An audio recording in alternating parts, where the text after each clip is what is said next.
What is up, everybody? This is JP coming at you from Self-Made Training Facility in Redlands, California. As always, if you guys want one-on-one training, small group training, or online training, go in the description and reach out to me through any of the links. It could be through my website, it could be through email, or it could be through any of my social media platforms. Just message me and I'll get back to you as soon as possible. First things first, I'm gonna go over the one random fact about me. If you guys didn't see the live stream, there wasn't too many of you, but I did explain how I've been really enjoying Mortal Kombat 11. I've been kind of talking to you guys up until the build-up. It came out last Tuesday, and I've been enjoying it a ton. I've been playing a lot of the online when I can, but I've really been liking it. I play on Xbox, so if you guys are playing Mortal Kombat 11, you guys can comment your gamer tag down below, and then I'll add you and we can get some games in. Today's video is going to be about range of motion. Range of motion is, I wouldn't say it's a tricky subject, but it's one that you'll hear various types of opinions on. To kind of sum up before I go into more detail, range of motion is obviously dependent upon two main things that I like to go over. Or actually there's three main things, but I'm gonna go over two first. One, it's going to be range of motion is dependent upon your structure and basically injury prevention. Obviously, when possible, you want to go through a larger range of motion, but you don't want to go so large that you're going to injure yourself in the process. The second one is going to be you want to do the range of motion that's going to get you the gains, whether that be through strength gains or whether that be through hypertrophy gains. Now, strength is a little bit different, but mainly hypertrophy. So you want to use a range of motion that's going to get you the most gains in regards to muscle mass. And the third thing is kind of like strength, but specifically through sports, such as powerlifting. Range of motion is determined by the sport you're going to do. Obviously, if you're a powerlifter, then you're going to have to, during a bench press, the bar is going to have to touch your chest, and you're going to have to pause at the bottom. So I'm not really going to go over step 3 because of that rule. It's just determined by your sport. So the first two, and we're going to start with number 1, is going to be, actually we'll start with number 2 just to make it a little bit easier. But number 2 is basically you want to have a range of motion that's going to get you the most performance. A study showed that when specifically looking at tricep extensions, that when you limit range of motion, you can get more gains than when you use a larger range of motion. Specifically for the tricep extension, the lying down skull crusher version, not like a cable tricep extension, but like a skull crusher. I call it tricep extension too.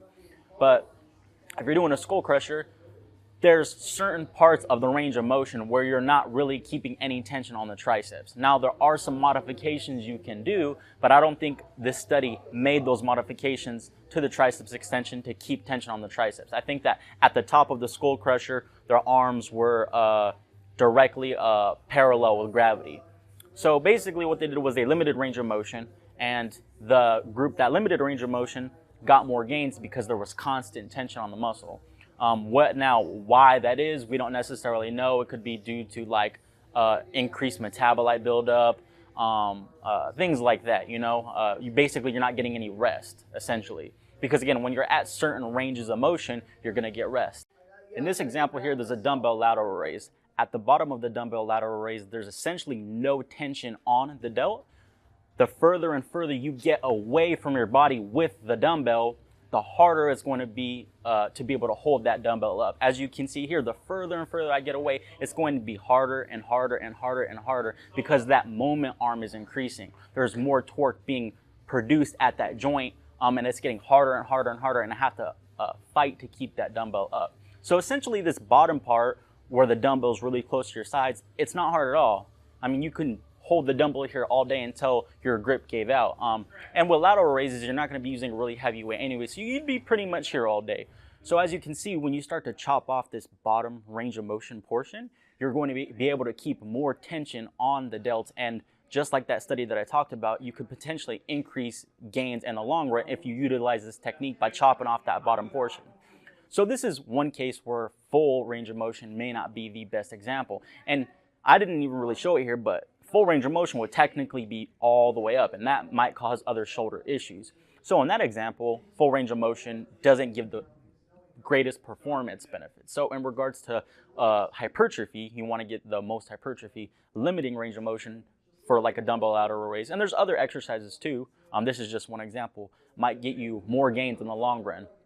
So that's just in regards to hypertrophy. Now, if we're talking about when it comes to like structural integrity or just being okay and not hurting yourself, let's talk about a squat. In this example, if I were to take just a bar, even a bar, obviously you're going to be using more weight, which I didn't want to do it with more weight because I'm going to be doing it bad here. But if I were to go full range of motion with a squat, yeah, I might be getting more gains in regards to hypertrophy, but at the same time, you can see the extreme lumbar flexion and the shear forces that I'm putting on my lumbar spine, and that's not a good thing. Obviously, you don't want a massive butt wink like that when you're doing a back squat. So when you go too low, that can also be a problem there. So that would be the second example of using too large of a range of motion being a bad thing. But then in this third example right here where I'm doing a bicep curl, I specifically put the cable behind me so that through all points of the range of motion, I'm going to have some form of tension. And using a full range of motion here would actually give you the largest increases in muscle mass. At the bottom portion, there's still going to be tension. At the top portion, there's still going to be tension. And some of you may say, well, at the top, it almost looks like my forearm is in parallel with the cable, which would mean that there would be no tension there. But it's almost, but it's not quite. And that's actually a good thing because when a muscle's fully shortened, you have active insufficiency going on. Which means that your muscle, the force that your muscle can produce starts to drop off. Your muscle fibers aren't in an optimal position to fully contract and produce force. So when you're in this really shortened position, you don't want full maximal tension on that muscle from like a weight or something. So the way that I just showed you the bicep curl in that clip would actually be a very optimal way to set that up so that throughout the entire range of motion, the weight's not changing technically, but the difficulty of the exercise is actually changing depending on where I'm at through this range of motion. But again, our muscle cannot produce the same amount of force through all ranges of motion. So essentially what I'm trying to say is that I set this up based off the strength curve of the biceps and how muscles work in general. So using a full range of motion in this exercise would be optimal for hypertrophy. So again, to sum it all up is that you have to look at one, your goal, whether it's strength. Obviously, if you're doing a sport, you need to use the range of motion for that sport. But two, you have to, and so that's pretty obvious. But the second thing is if it's not for a sport, you got to think for like hypertrophy, you have to think about, okay, structural integrity and then injury prevention is the first aspect. So again, it doesn't matter. That would almost, I would say that would come first. Obviously, hypertrophy doesn't matter if you're getting injured. For example, if you go too low on a chest fly or something, that would just be an example. You might injure yourself. But then you also have to look at performance, like in the study that I mentioned in tricep skull crushers. So when you don't have tension at certain places of the range of motion, you might want to cut those short or limit range of motion, like in the lateral raises that I showed you. And then you could get a little bit more advanced by combining different forms of a resistance to kind of maximize strength curves or you know, maximizing the amount of tension applied at each part of the range of motion. Obviously, you know, during the range of motion where you can't produce as much force, you don't want as much weight being used. This is where things like bands and chains, and then if you guys don't know, the slingshot, those types of things actually come in handy because they let you kind of manipulate the amount of load being used without actually changing load. So again, range of motion is just dependent, and you have to take it case by case. So it's not, you know, you have to go ass to grass or you have to go short range of motion. You just have to take it case by case, and kind of blanketing every single exercise in range of motion as, oh, you have to go full range of motion or you can't, or don't go short here, is not the best way to go about it. I know this is kind of a complicated video, so if you guys have any questions, comments, leave them down below. I'll see you guys in the next video. Peace.